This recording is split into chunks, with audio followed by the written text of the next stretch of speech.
konsumen itu harus membeli produk kita. Nah, bisa diberi tambahan tagline. Jadi misal contoh ya, di pasaran saat ini ada produk air mineral ya, saya sebut merek ya, misalnya Aqua, Fit, sama Le Minerale. Itu fungsinya sama ya, sama-sama menghilangkan rasa haus. Secara harga mungkin relatif sama, kemudian secara, apa namanya, volumenya itu sama ya, misalnya di 600 mili. Nah, tetapi apa yang membuat, konsumen itu memilih, apa namanya misalnya Le Minerale, ternyata hasil survei menyatakan bahwa tagline-nya Le Minerale itu mempengaruhi, pembelian. Jadi kalau di iklan itu kan Le Minerale ada manis-manisnya, seperti itu. Nah, ternyata hanya dengan tagline ada manis-manisnya, itu bisa menggeser, pembeli itu untuk memilih Le Minerale dibandingkan Aqua sama Fit. Nah, itulah yang disebut USP. Jadi USP itu adalah sesuatu hal yang membedakan produk kita dengan yang lain, kemudian ada alasan kenapa konsumen itu membeli produk kita. Oke, oke ya. Kemudian yang kedua, di sini diharapkan ada penggunaan bahan baku lokal. Jadi penggunaan bahan baku lokal ini, apa ya, memiliki nilai nilai tambah yang apa ya, yang besar ya. Jadi, lokal khas daerah ya, misalnya kita menggunakan ubi ungu misalnya ya, kita menggunakan singkong misalnya, kita menggunakan, eee, sesuatu yang kita dapat di Indonesia dan bukan impor, serta menjunjung kearifan lokal. Jadi kata kunci di sini, nanti ya misalnya produk atau jasa yang dibuat ini menjunjung kearifan lokal misalnya, karena menggunakan misalnya kalau bahan baku yaitu rempah-rempah yang ada di sekitar kita, menggunakan umbi-umbian di sekitar kita, misalnya menggunakan, eee, misalnya kayu ataupun bahan apa yang di sekitar kita, seperti itu. Oke, kemudian yang ketiga adalah problem solution fit.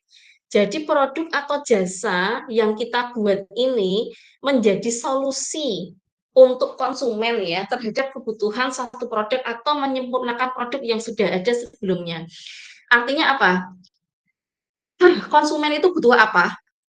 Itu kan problem ya. Kemudian kita berikan solusi dengan produk kita. Nah, ini misal contoh, begini, misal ya, ternyata konsumen itu ada permasalahan asam lambung. Oke, kita buat produk sereal untuk mengatasi asam lambung dari umbi Garut. Itu artinya apa? Dia memberikan solusi. Berarti konsumen kan butuh ini. Nah, kita lihat tuh, kita carilah ya di internet, lewat Google Trend juga bisa gitu ya. Konsumen tuh nyari produk apa sih sekarang gitu. Ya, apa sih yang dibutuhkan konsumen dan apakah jasa atau, produk kita itu bisa menjadikan solusi ya.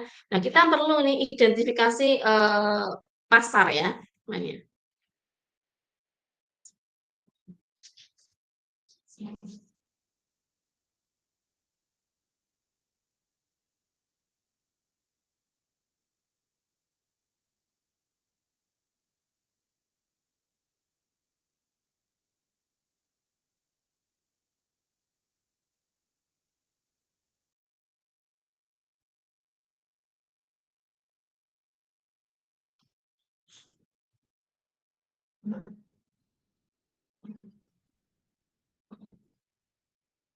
Nah, untuk, produk ya atau jasa ini ya, di sini sangat, urgent sekali untuk ditampilkan desain atau foto yang menarik dan representatif ya. Jadi kalau untuk yang usaha awalan ya mungkin adalah desain, kemudian kalau usaha bertumbuh itu adalah, foto-foto produk dan juga mungkin foto produk yang sudah, ada apa ya, misalnya di expo gitu ya, atau di pameran, atau yang sudah ada dipajang di toko dan seterusnya ya. Kemudian di sini bisa juga ditampilkan, pendukung penjualan produk ya, misalnya, kita pakai standing booth nih gitu ya, standing booth yang kayak apa, misalnya teh tongji gitu ya. Kemudian bisa juga dengan ada desain banner, desain leaflet gitu. Jadi di bagian ini adalah kesempatan kita untuk menunjukkan real produk atau jasa yang akan kita buat ya. Kalau untuk tahap awal gitu, mungkin belum jualan gitu ya, setidaknya sudah ada prototipenya. Jadi jangan sampai, produk itu tidak ada gambarannya, seperti itu. Oke.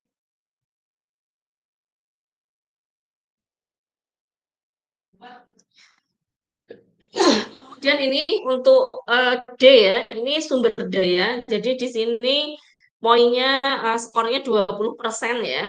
Nah, ini, bisa dimasukkan seperti ini ya, manajemen usaha. Jadi di sini manajemen usaha ini mengacu pada POAC, planning, organizing, actuating, sama controlling ya, di mana planning itu adalah perencanaan. Jadi di sini kalian sebutkan gitu ya, perencanaan bisnis ini seperti apa ya. Misal bahan baku diambil dari sini, kemudian produksinya akan bagaimana prosesnya, atau mungkin ada teknologinya, dan seterusnya ya.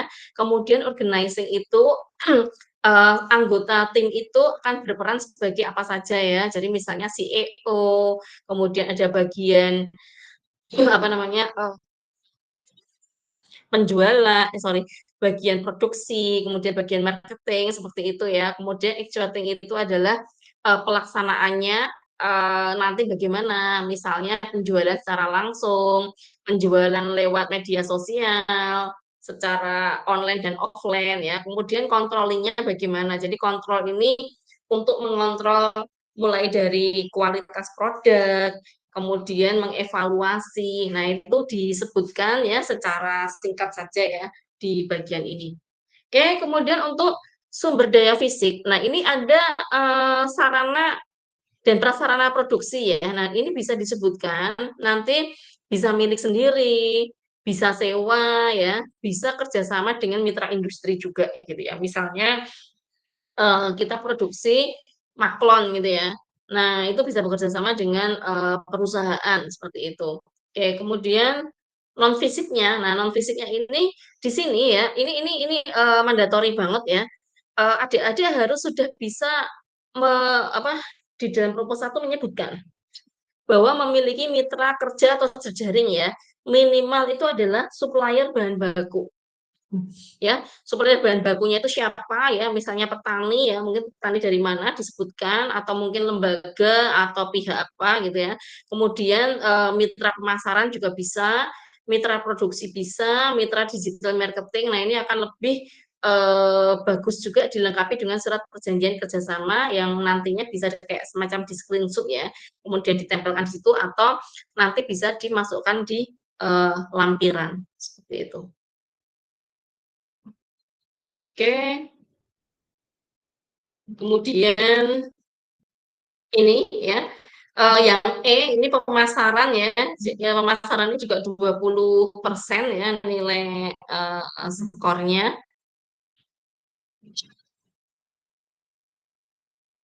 ya. Nah, ini, saya sarankan di sini kalian bisa membuat BMC ya, Business Model Canvas ya. Jadi dengan BMC itu, sudah tergambar ya, strategi pemasaran itu dengan 9 key factor-nya ya. Ada, apa namanya, cost structure, ya, channel, kemudian value proposition, key partner, dan seterusnya. Jadi ada 9 kunci gitu ya. Nah, ini nantinya, bisa untuk dijabarkan dalam bentuk kalimat ya, bagaimana ini distribusinya gitu ya, apakah dengan direct selling atau keagenan atau distributor gitu ya. Kemudian bagaimana promosinya, apakah dengan online, offline, expo, dan seterusnya, nanti bisa disebutkan di situ ya.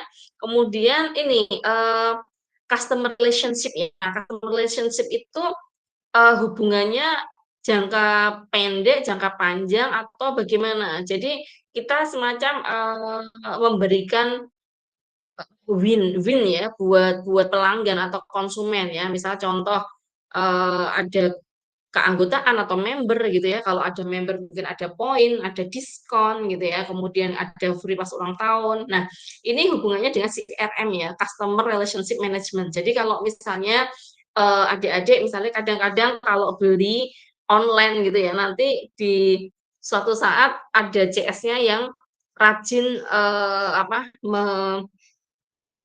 apa namanya, mengikuti. Jadi, "Oh bagaimana Kak, apakah produk kemarin puas gitu, apalagi kalau misalnya produknya itu produk yang arahnya herbal gitu ya, atau yang untuk sesuatu ada manfaatnya begitu. Apakah dengan membeli produk ini menjadi membaik misalnya, atau kalau produk kosmetik apakah kemudian wajahnya sudah lebih cerah misalnya, lebih putih dan seterusnya. Nah, ini adalah CRM-nya, relationship.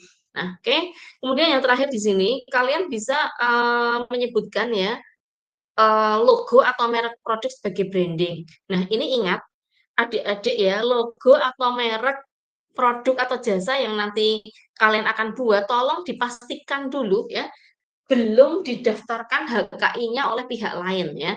Jadi ini nanti, silahkan searching ya di internet, sudah ada produk, kemudian untuk mengecek, HKI-nya itu bisa di webnya, sebentar.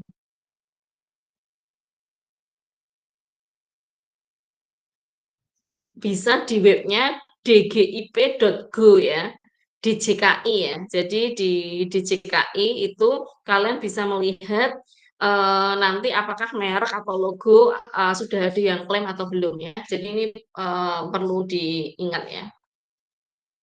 Oke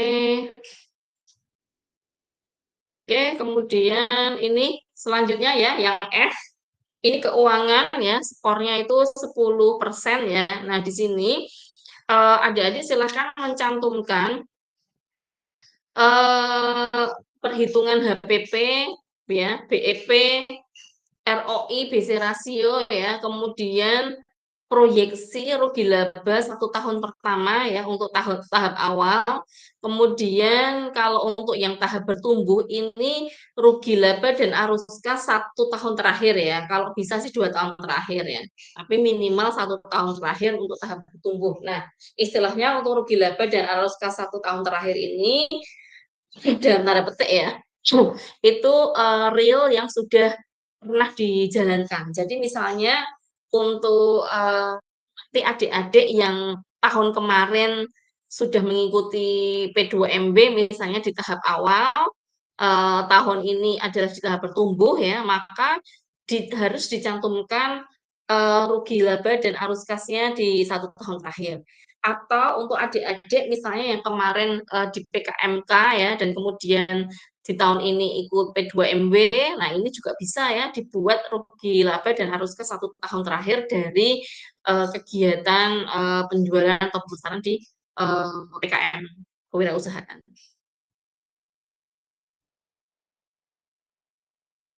Oke, kemudian ini ya, eee, untuk yang bidang tadi, untuk yang non digital sudah saya sampaikan, kemudian untuk yang program, bidang digital ini, plus minusnya hampir sama ya, tetapi untuk, poin-poin yang ada di dalam proposal tidak sama persis ya dengan yang di non-digital. Kalau yang di non-digital tadi, A itu adalah model purpose, kalau yang di digital ini adalah permasalahan dan solusi ya. Jadi langsung, apa namanya, problem apa dan solusinya apa ya, terutama yang di digital. Artinya digital sini ada aplikasi begitu ya, ada jasa yang, terselesaikan ya, terselesaikan secara digitalisasi ya. Jadi bentuknya adalah ini mau nggak mau adalah berkaitan dengan digitalisasi ya.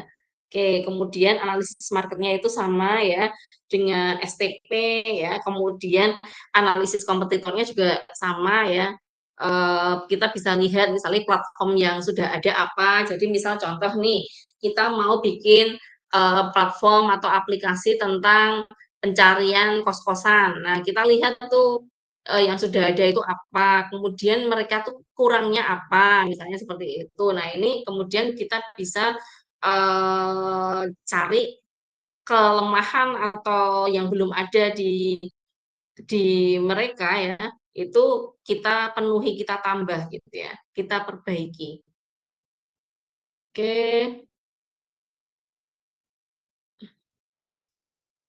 Nah, kemudian ini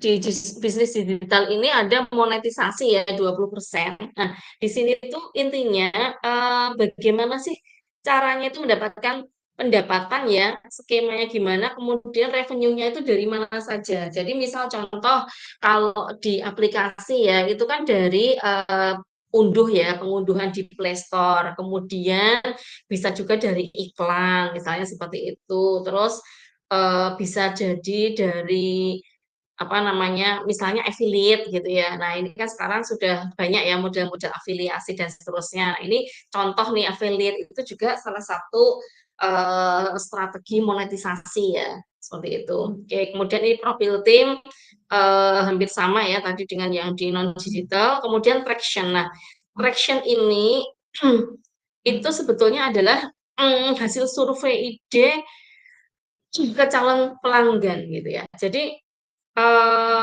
kalau misalnya yang sudah bertumbuh, kita akan melihat ya, yang misalnya yang subscribe kita berapa, pengguna aplikasinya berapa, kemudian apa namanya, mitranya berapa, seperti itu ya, misalnya. Nah, kalau untuk tahap awal ini memang, diperlukan survei. Jadi kalian bisa survei pakai Google Form ya, secara acak begitu ya, ketika, misalnya kalian menawarkan bisnis ini misal ya, aplikasi laundry antar jemput gitu misalnya. Nah, kalian lihat, oke kalau misalnya feedback dari konsumen atau calon pelanggannya itu oke, nah ini berarti akan menunjukkan, apa ya istilahnya, ke ke ke ke peluang ya, keterpeluangan peluangnya untuk di bisnis digital ini berarti oke, artinya dicari, oleh, calon konsumen.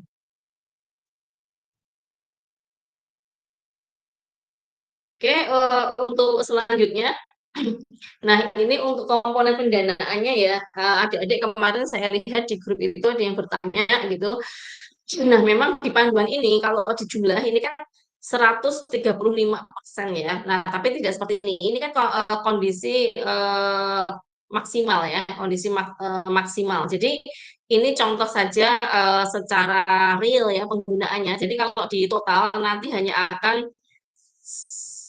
100% ya. Jadi misal contoh untuk pengembangan tahap awal gitu ya. Tahap awal ini untuk pengembangan produk atau riset itu masih bisa tinggi ya, itu sebanding dengan produksi, bisa 1:1 ya. Jadi ini misal contoh ya, saya asumsikan 35 sama 35, ini maka nominalnya adalah di 5.250.000. Nah, pengembangan produk ini di sini tuh, masuk apa saja? Nah, ini bisa masuk ke, termasuk trial produk baru gitu ya. Kemudian, uji organoleptik itu boleh dimasukkan di sini, uji kelayakan, produk itu boleh ya. Kemudian kalau produksi, ya produksi itu artinya memproduksi. Nah, selama kurang lebih nanti kalian berjualan, durasi P2MW ya, kalau kemarin itu mungkin total efektif 4 bulan. Nah, kita kira-kira 4 bulan itu kalian akan memproduksi berapa jumlahnya. Nah, ini diperkirakan di sini.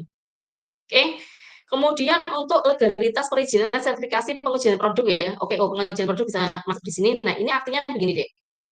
Satu hal, semuanya nanti, khususnya yang tahap awal, itu, syukur semuanya sudah punya NIP ya, sudah punya NIP. Tapi kalau sorry yang bertumbuh wajib punya NIP semuanya ya. Untuk tahap awal silahkan nanti bisa NIP-nya sudah bisa, dibuat juga boleh, karena tahap awal itu bukan berarti zero ya, bukan berarti 0% gitu ya, tetapi kurang dari 3 bulan yang artinya ketika kalian sudah ada NIB, berarti ini sudah siap ya, meskipun ini masih tahap awal. Nah, kemudian ada sertifikasi, misalnya PIRT ya, untuk produk makanan misalnya. Nah, PIRT ini tidak berbayar, dia hanya ada pengujian air ya, sekitar 150.000, prosesnya dari OSS dan cepat, ini nanti bisa di sini ya. Kemudian kalau halal ya, halal itu bisa pakai self declare juga atau bisa pakai reguler. Nah, ini mungkin di angka sekitar 3.750.000 ini bisa cukup ya, bisa cukup. Kemudian pengujian produk, misalnya pengujian produk kalian mau menguji informasi nilai gizinya misalnya boleh, yang tujuannya nanti untuk dicantumkan di label kemasan, misalnya seperti itu. Oke, nah ini tolong adik-adik untuk dimaksimalkan ya di RAB-nya, saran saya dimaksimalkan. Jadi kalau 15 juta di 15 juta begitu. Dan real ya, artinya real tuh gini. Kalian sudah memprediksi kira-kira yang mau diajukan tuh apa, kemudian butuh berapa gitu ya. Nah, ini harus fix gitu. Karena pengalaman-pengalaman kemarin ya, kebetulan ada yang saya dampingi waktu itu yang Indoflex ya, itu ditumbuh, itu kita ajukan 20 juta dan itu benar-benar kita dapat 20 juta tanpa pengurangan sama sekali, ya, full gitu ya. Tapi benar, jadi komponen misalnya contoh ya di sini, dari 35% itu ya, itu tuh kita ngapain saja itu harus detail gitu ya. Jangan sampai kalau ada pembelian alat itu lebih dari 1 juta itu udah nggak boleh. Nah, tapi kalau misalnya nanti di keuangan ini serasa reviewer merasa loh kok ini kayak apa ya kok nggak sesuai misalnya kayak gitu itu bisa dikurangi eh, mungkin bisa dikurangi banyak gitu ya pengalaman di tahun lalu itu hanya ada yang dari ajuan 15 juta hanya dapat sekitar 5 jutaan. Jadi dipotong tuh sampai banyak ya, sampai 10 juta ya, 9 atau 10 juta. Nah, ini kan sangat sayang gitu ya. Maka tolong adik-adik benar-benar diperhatikan ya di sini gitu ya. Apa saja yang karena nanti ini kalian mengisinya adalah mengisi di apa namanya di isian ya yang diklik-diklik itu, yang di sistem di akun kalian masing-masing. Nah, nanti mungkin bisa didampingi lah ya dari PKM Center ya. Mungkin nanti ada kita akan ada review juga ya komponen-komponennya itu apa saja sehingga diharapkan tidak terlalu banyak yang dipotong. Syukur-syukur bisa 100% didanai ya, artinya sesuai dengan pagunya. Oke, kemudian untuk yang bertumbuh ya. Nah, ini bertumbuh ini apa namanya? Komposisinya dia sudah berbeda. Jadi yang paling atas ini adalah pengembangan pasar dan saluran distribusi. Ya, kemudian pengembangan risetnya itu lebih rendah karena istilahnya sudah dianggap mapan begitu ya. Kemudian produksinya agak lebih tinggi ya atau dia setara ya dengan pengembangan pasar. Nah, ini silahkan ini apa namanya yang juga saya otak-atik ya sampai di 10% ini seperti ini ya. Kemudian di sini legalitasnya mungkin kalau yang di awal belum sertifikasi halal misalnya dia bisa ditambahkan di sini sertifikasi halal. Oke, kemudian untuk belanja ATK dan penunjang ya ini seputar fotokopi begitu ya, seterusnya. Nah, oke. Dek, termasuk di sini, mohon maaf, untuk yang 15% legalitas perizinan sertifikasi standarisasi itu bisa dimasukkan juga HKI ya, HKI untuk logo atau merek. Jadi di sini bukan HKI poster, bukan HKI video seperti itu ya, tetapi lebih ke HKI merek ya, merek atau eh, apa namanya logo ya, seperti itu. Oke, mungkin itu dulu yang bisa saya sampaikan. Kita dilanjut untuk diskusi ya terkait persiapan membuat proposal P2MP. Oke, terima kasih. Assalamualaikum warahmatullahi wabarakatuh. Waalaikumsalam warahmatullahi wabarakatuh. Baik, acara yang ketiga yaitu sesi tanya jawab.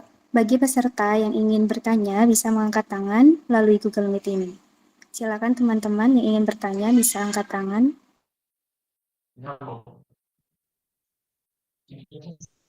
Baik, Baik, terima Enu kasih atas Kamal, silakan. kesempatannya.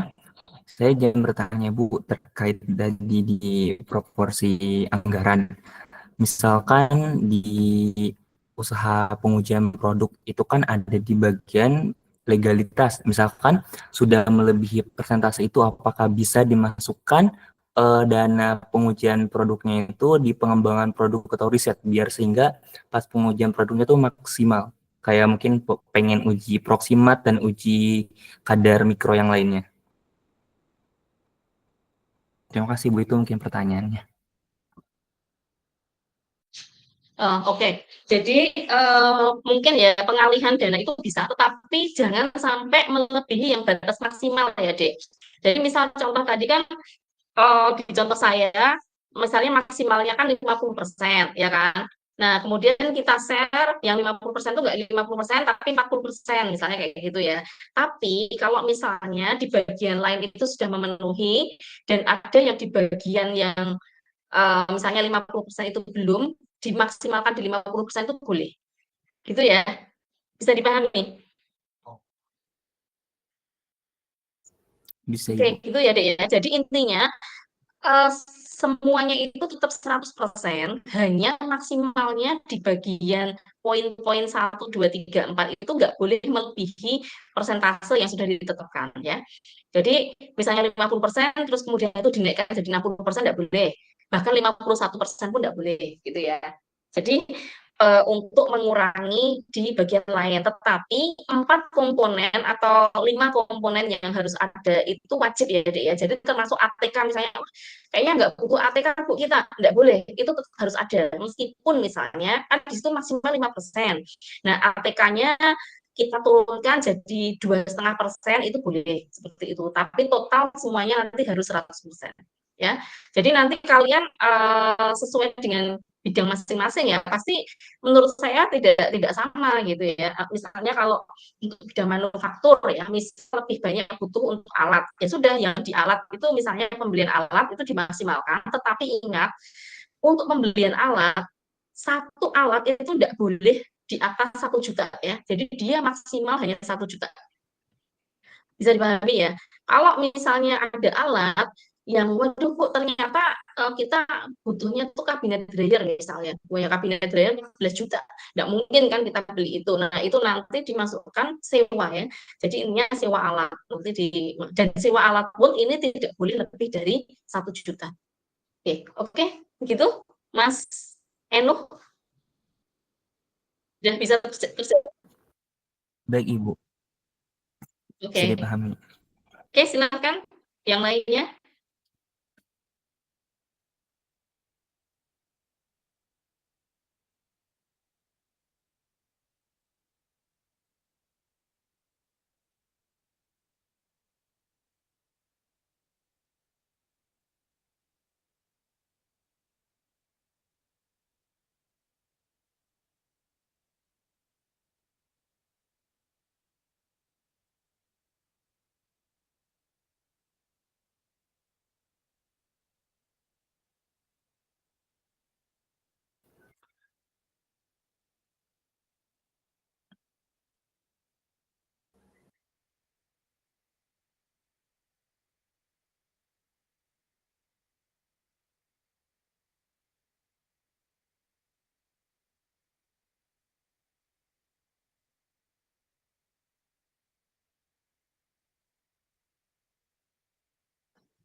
Oke, silakan adik-adik kalau mau ada yang ditanyakan.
Silakan Mbak Nesha. Izin bertanya, Bu, saya baru menyimak Meet ini, jadi saya tidak kurang tahu tadi apakah sudah disampaikan kalau misalnya dana yang diberikan kepada kita itu tidak terpakai 100%, apakah kita harus mengembalikannya atau bagaimana, Bu? Mungkin itu saja.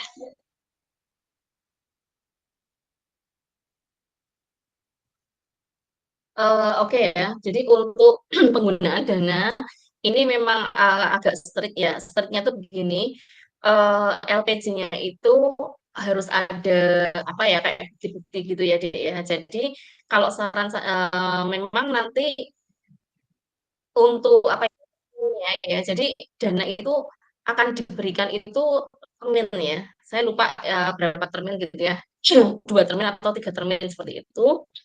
Kemudian ada dana juga yang dari talangan dulu gitu ya, karena biasanya dari Kemendikbud itu ya, dari Puskesmas, Kemendikbud itu dananya biasanya nggak turun secara langsung. Nah, itu nanti kalau misalnya nggak habis ya, nah itu otomatis nanti di LPG-nya yang akan berbeda dan ini nanti akan mempengaruhi apa ya penurunan dana yang lainnya gitu ya, yang tim lainnya. Jadi kalau saran saya dan ada kemungkinan memang dikembalikan seperti itu. Karena jadi ribet gitu ya. Sebetulnya sih kasusnya tidak ada di pengembalian, tapi kalau misalnya itu tidak sesuai dengan yang diberikan, nah, akhirnya nanti bermasalahnya itu di LPG akhir, ya.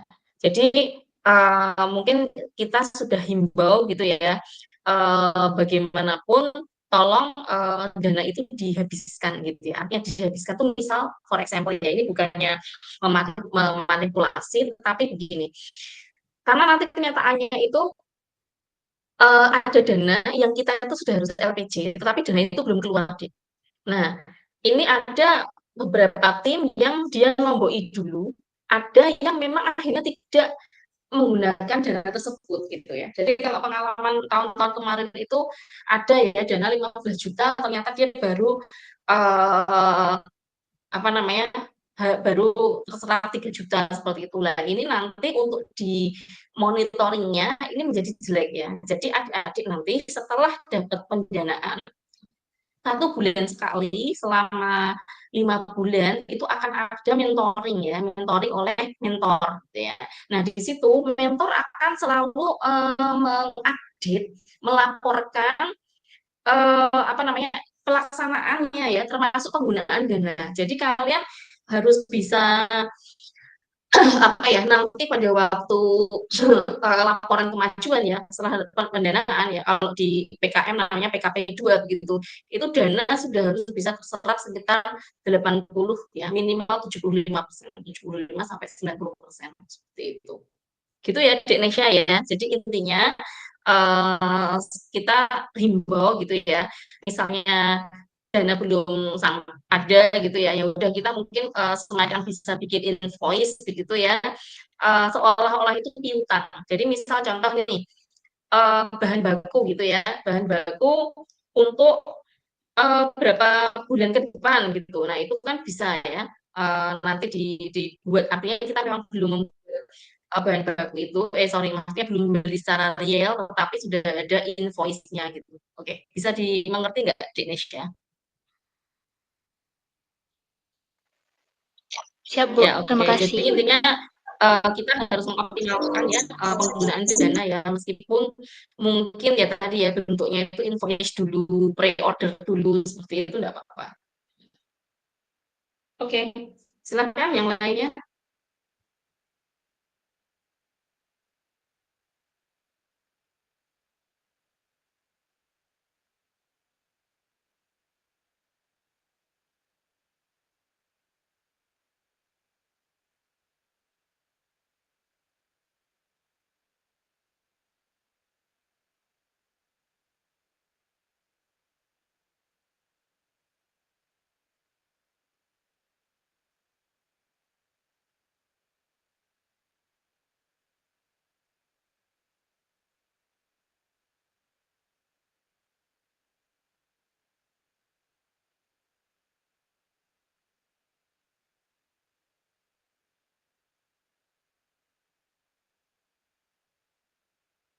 Silakan Mbak Hania Belladonna.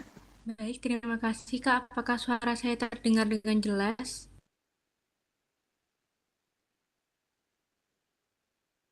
Terdengar, Kak. Baik, terima kasih. Sebelumnya mohon maaf Ibu, saya baru join karena terlambat tadi kelas dahulu. Izin menanyakan Ibu, apakah untuk bagian pendahuluan seperti latar belakang, struktur organisasi, dan yang termasuk dalam pendahuluan itu masuk di dalam penilaian proposal Ibu? Sebelumnya terima kasih. Silakan. Maaf Dek, tadi agak kurang jelas apa? Organisasi apa Dek?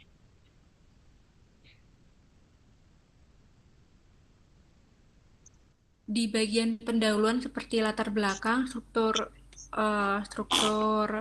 tim itu apakah masuk ke dalam penilaian Oh, proposal? iya. Tadi ya, jadi sudah ada apa namanya tadi poinnya yang timnya tadi itu masuk yang ke sumber daya ya, Dek, ya sumber daya itu masuk penilaian ya. Artinya di situ tuh tidak akan dilihat, maksudnya misalnya di biodata kalian, misalnya kalian pernah punya prestasi apa atau aktif di organisasi, tidak seperti itu ya penilaiannya, tapi misalnya Dek Hania ini misalnya sebagai CEO ya, kemudian nanti tupoksinya tugasnya apa-apa, kemudian temannya timnya si B gitu ya, sebagai marketing dia akan seperti apa-apa tupoksinya seperti itu ya untuk di struktur organisasinya. Gitu ya, Dek. Bisa dimengerti? Baik Ibu, terima Oke, kasih. yuk silakan.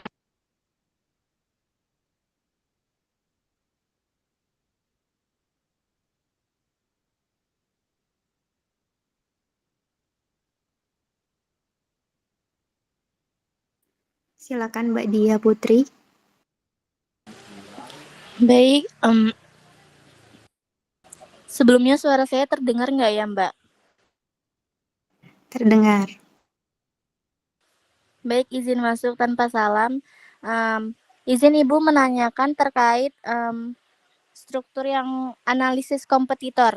Nah, kalau di analisis kompetitor itu, apakah boleh kita membandingkan produk kita dengan produk yang sudah ada? Misal ya Bu, kan produk saya ini kan tentang es krim. Nah, kalau misalnya saya membandingkan dengan merek atau menyebut brand gitu, boleh nggak ya Bu ya? Terima kasih sebelumnya. Oke. Jadi ini untuk kode etik ya, kode etik dalam pembuatan proposal itu sebaiknya merek itu kita keep atau kita buat inisial saja, Dek. Jadi misalnya Garuda Food misalnya ya udah kita bilang GF gitu aja, produk GF atau untuk lebih apa untuk lebih smoothnya lagi ya tadi produk XYZ atau produk ABC seperti itu. Tapi misalnya disingkat itu nggak apa-apa. Tapi untuk lebih amannya ya daripada nanti menjadi permasalahan, ini sebaiknya tidak menyebut merek secara langsung. Oke, bisa dimengerti ya. Tetapi di analisis fiturnya kita bisa Baik, mungkin orang tuh Ibu. bisa akan tahu gitu loh. Misalnya oh ini misal misalnya contoh nih keripik gitu ya, misalnya keripik singkong gitu ya. Nah, misalnya kan Kusuka. Nah, misal itu dijadikan kompetitor, kita tidak menyebutkan keripik singkong Kusuka, tapi misalnya keripik kakak gitu ya, apa keripik Kusuka kan kakak gitu ya. Nanti lihat kan misalnya jualan di Indomaret dan sebagainya, berarti dia udah ada di situ. Nah, artinya tidak secara langsung kita menyebut nama merek atau brandingnya. Oke, itu ya deh ya. Oke. Baik, Ibu. Terima kasih atas infonya.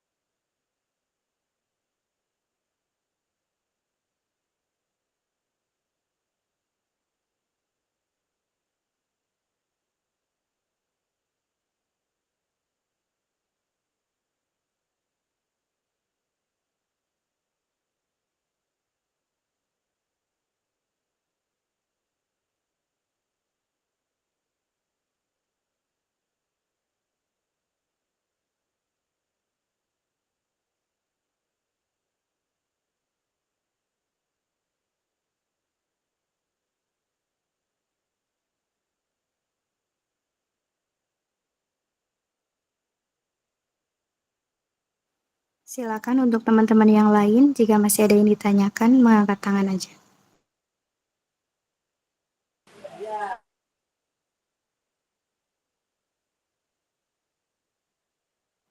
Silakan Mas Hendro Pranomo terlebih dahulu. Baik, terima kasih Mbak. Suara saya terdengar nggak ya Mbak? Terdengar Mas. Izin bertanya Bu, terkait proposal. Di dalam proposal itu harus ada lembar pengesahan proposal sama surat pernyataan gitu nggak ya Bu?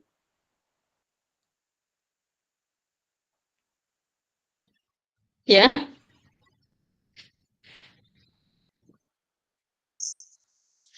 Mau bertanya mengenai proposal. Di dalam proposalnya itu harus ada lembar pengesahan dan surat pernyataan kesediaan mengikuti oke. programnya gitu nggak Bu?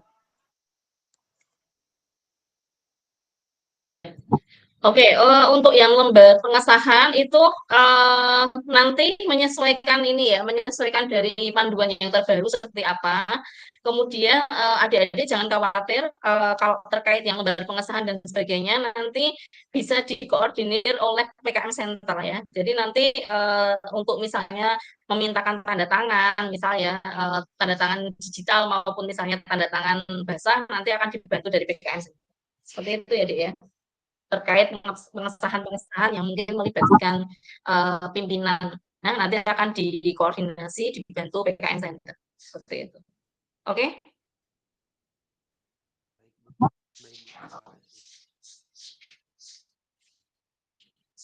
Ya, silakan yang lain.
Ya, oke.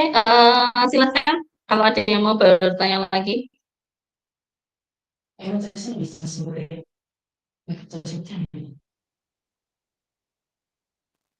Silakan teman-teman.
Oke, mungkin ada yang mau ditanyakan lagi, mungkin yang sedang bergabung, atau mungkin bisa apa?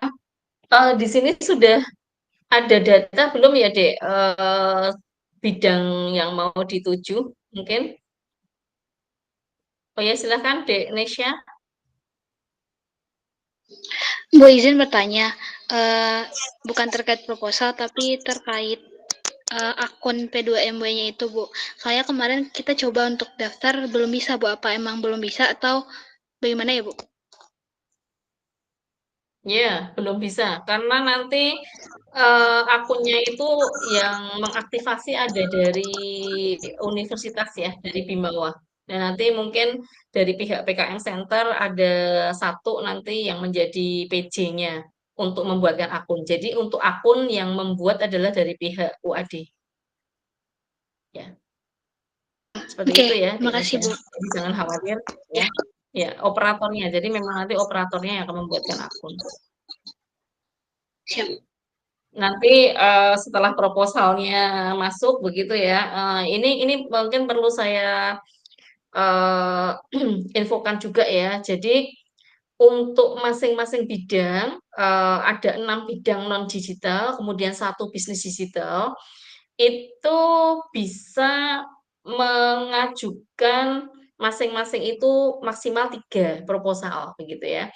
Nah, oleh karena itu dari pihak universitas nanti akan mengadakan kurasi dulu, Dek. Jadi ini misal contoh ya dari bidang makanan dan minuman ya. Misalnya yang masuk itu ada 6 proposal.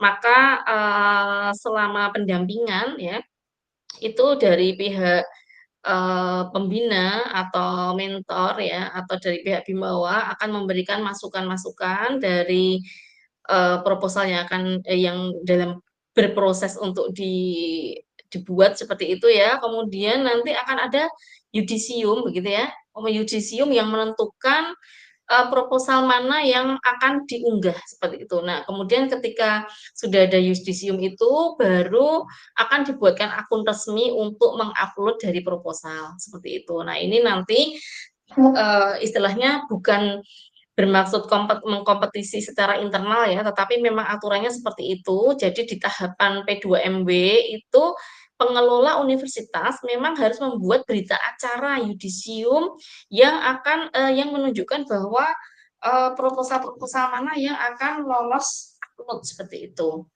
ya. Nah, kemudian misalnya nanti ya, ini misalnya kita bisa melihat nanti dari PKM Center bisa membantu. Misal contoh nih, oh kok yang masuk ke makanan minuman banyak nih, sementara yang bidang manufaktur dan penerapan teknologi mungkin masih sedikit. Nah, mungkin bisa digeser bidangnya seperti itu. Itu memungkinkan, masih memungkinkan seperti itu. Oke, seperti itu ya adik-adik ya. Jadi untuk masing-masing bidang itu bisa 2 sampai 3 ya, maksimal 3 begitu. Kalau untuk yang bisnis digital bahkan sampai 5 proposal. Jadi memang yang di bisnis digital kesempatannya istilahnya lebih besar begitu. Oke, jadi kalau misalnya kita apa namanya pakai semua di standar maksimal 18 ya, 18 proposal ya, masing-masing bidang itu ada 3 proposal, 6 dikali 3 ya, 18, kemudian misalnya bisnis digitalnya 5, berarti 18 ditambah 5 ya, ada 23. Nah, nanti dari situ kita nggak tahu ya apakah bisa semua didanai ya, ataukah mungkin hanya didanai 1 atau 2 gitu ya per bidangnya. Seperti itu.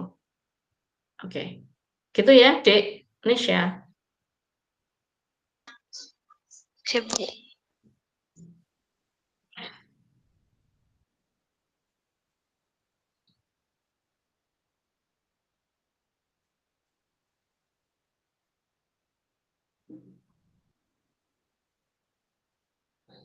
Oke. Ada yang mau bertanya lagi? Silahkan. Oh, ada yang tanya di ini ya. Di chat ya, Dek Rita. Untuk usaha yang baru mulai, apakah wajib bermitra? Oke.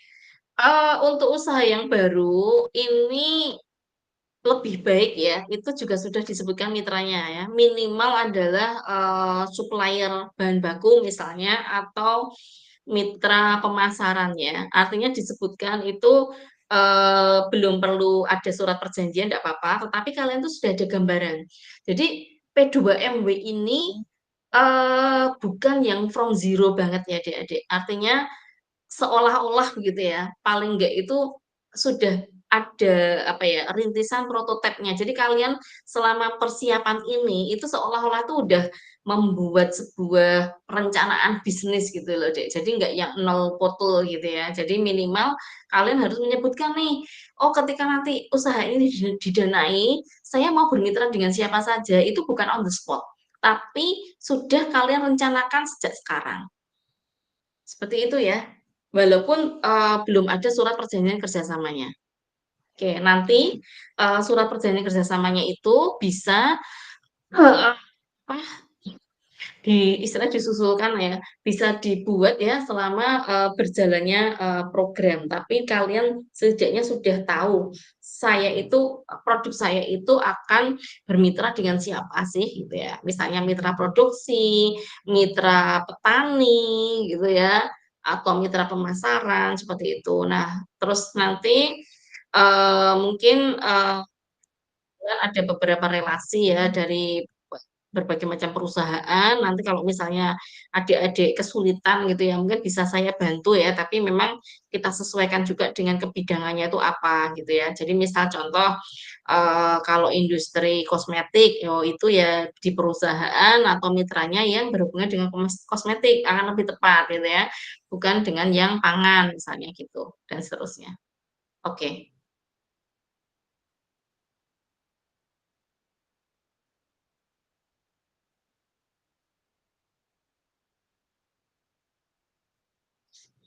Oke, silakan kalau ada lagi.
Permisi, Ibu.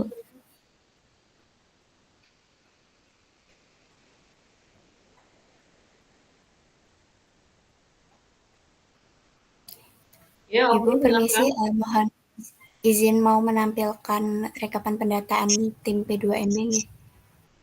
Oh, oke.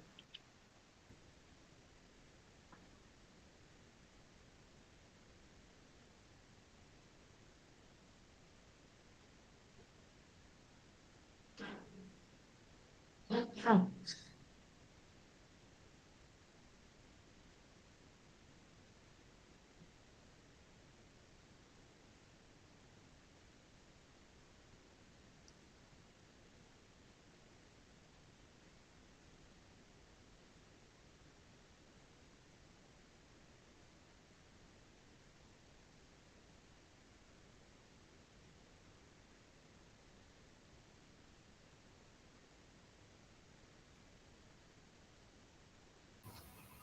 Bidang yang paling banyak masih di makanan dan minuman, Bu.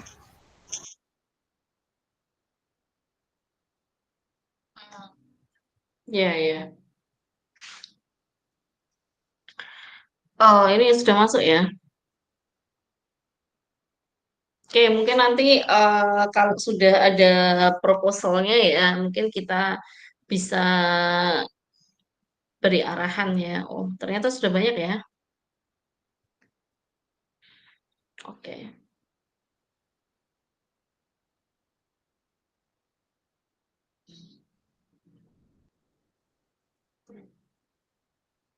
Oke, enggak apa-apa.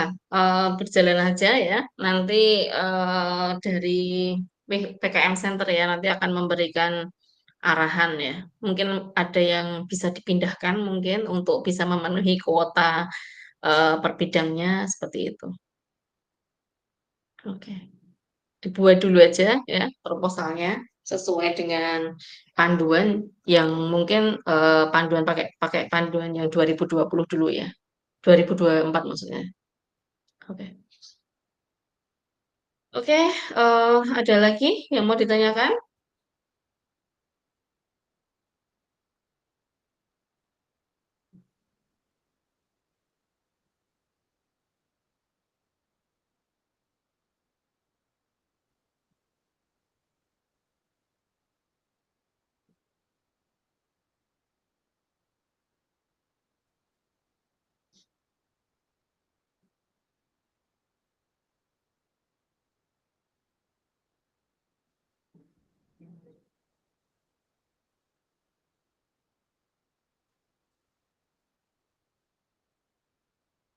Silakan Enoch Kamal. Ya, Bu, terima kasih. Saya izin bertanya lagi, Bu, terkait ide dan konsep. Misalkan kita memindahkan konsep yang tadinya punya bisnis jasa makanan dan minuman, tapi kita mau pindah di bidang kategori bisnis digital dengan media. Itu nanti bikin aplikasi ataupun e-commerce website. Apakah itu bisa dinamakan dengan bisnis digital, Bu? Bisa, boleh. Jadi intinya meskipun itu ya misalnya produknya itu entah mungkin makanan gitu ya atau mungkin produk apa, tetapi kalau dia menggunakan platform digital, tapi tidak maaf ya, tidak hanya sekedar, marketplace ya, Dek, ya. Jadi kayak semacam, kalau di bisnis digital itu lebih ke aplikasi itu. Misal contoh ya, aplikasi ini loh misalnya yang bagus itu, eee, apa ini namanya, sampah itu loh. Jadi, ada aplikasi, eee, apa namanya, pembeli minyak jelantah kayak gitu, kemudian aplikasi untuk, pemilah, sampah misalnya kayak gitu, ya itu bisa. Ya jadi kalau misalnya nanti berhubungan dengan, bisnis jasa makanan, boleh sih misalnya aplikasi delivery service, pengantaran atau apa itu boleh ya, tetapi bukan yang kalian model jualan di marketplace kayak gitu bukan ya? Bisa dipahami nggak, Dek, Enu? Maksud yang bukan dari kita tuh gimana, Bu, maksudnya? Belum paham. Gimana? Tadi yang maksudnya bukan kayak jualan yang dari kita tuh gimana, Bu? Belum terlalu paham. Maksudnya gini loh, kamu misalnya produknya makanan, ya kan? Ya, misalkan gitu, Bu. Ya misalnya makanan. Nah itu yang dimaksud bisnis digital itu bukan yang, "Oh saya jualan, makanan di marketplace." Di Tokopedia, di Shopee, enggak seperti itu gitu loh, bukan itu maksudnya. Tetapi, di bisnis digital itu lebih ke penggunaan software, kemudian aplikasi, seperti itu. Jadi kalian membuat aplikasi, Dek. Bisa dipahami? Bisa, Ibu. Berarti misalkan kita bikin e-commerce-nya dengan bikin e-commerce sendiri, aplikasi sendiri, tapi kita ngejual produk kita sendiri juga. Jadi dua itu apakah masih bisa dinamakan digital, Bu? Bisa, masih bisa seperti itu, ya. Jadi, kalau membuat aplikasi, kalau di UAD ini, mahasiswa SI ya, sistem informasi itu pinter-pinter ya, sistem informasi atau informatika. Nah, nanti bisa bekerja sama ya dengan mereka, gitu ya, atau mungkin kalian juga, punya kenalan atau apa, bisa seperti itu, ya. Jadi, misalnya kayak contoh nih, Sleman Mart gitu ya. Nah, itu kan aplikasi, itu bisnis digital. Jadi kayak membuat platform bisnis. Kemudian kayak Sibakul, masih ingat ya Sibakul.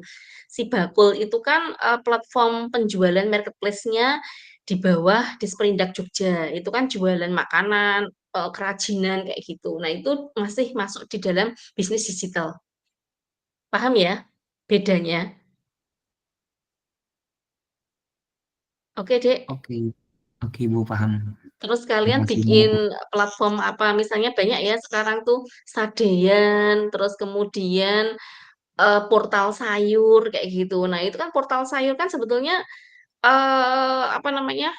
Semacam web juga ya. Tapi untuk jualan sayuran, nah itu masih bisa masuk di digitalnya. Oke. Tapi bukan yang tadi ya, yang bukan kita jualan di Shopee, di Lazada, di Tokped, bukan seperti itu.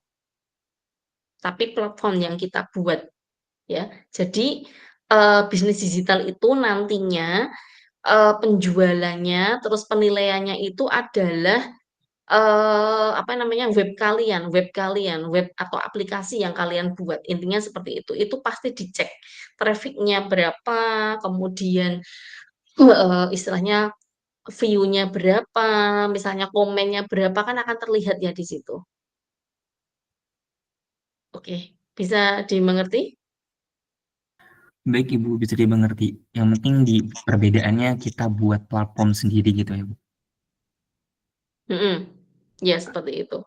Oke, baik Jadi Bu, terima misalnya di kasih. situ eh, inovasinya ya, ini misalnya for example ya, eh, ada contoh platform Gizigo. Gizigo itu catering makanan tapi yang apa ada dietnya gitu loh. Jadi ada apa namanya Dek konsultasinya gitu. Jadi misalnya oh ini saya punya penyakit asam lambung nih. Nah, jadi ada platform itu bisa kita konsultasi, kemudian menentukan menunya apa gitu ya. Nah, itu padahal dia jualan, dia jualannya catering, catering diet kayak gitu. Tapi pakai platform ini online seperti itu. Jadi mungkin ada kayak apa namanya kayak konsultannya gitu loh. Jadi ada interaksi lah di dalam platform digital itu. Kemudian membelinya juga lewat itu, lewat platform itu. Oke, gitu ya. Baik Ibu, terima kasih banyak. Kalau oke,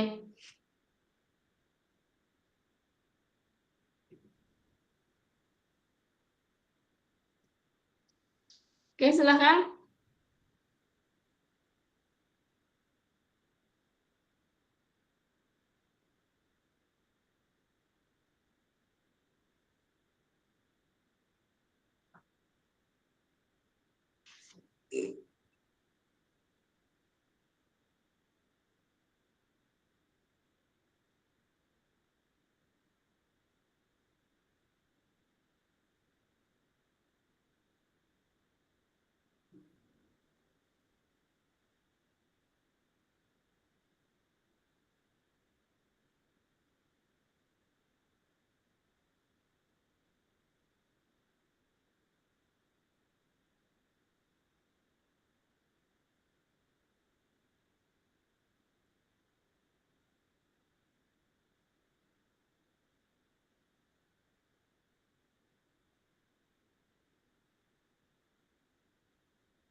Silakan teman-teman, adakah yang masih ingin ditanyakan?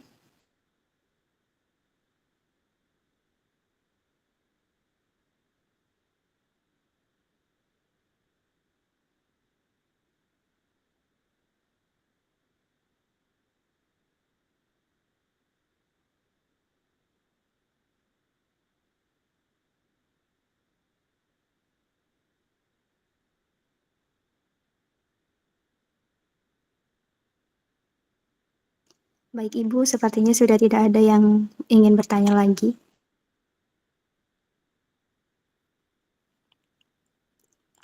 Alhamdulillahirrahmanirrahim, acara bimbingan teknis ini telah selesai kita lewati bersama hingga tiba di penghujung acara. Tidak lupa saya ucapkan terima kasih kepada Ibu Retno Sari yang sudah mengisi acara pada siang hari ini dan juga kepada peserta acara bimbingan teknis proposal P2MW yang telah hadir pada siang hari ini. Marilah kita tutup acara siang hari ini dengan bacaan hamdalah bersama-sama. Alhamdulillahirrahmanirrahim. Saya selaku pembawa acara memohon maaf atas segala kekurangan. Wabillahi taufiq walhidayah. Wassalamualaikum warahmatullahi wabarakatuh. Waalaikumsalam warahmatullahi wabarakatuh. Oke, semangat ya adik-adik semuanya.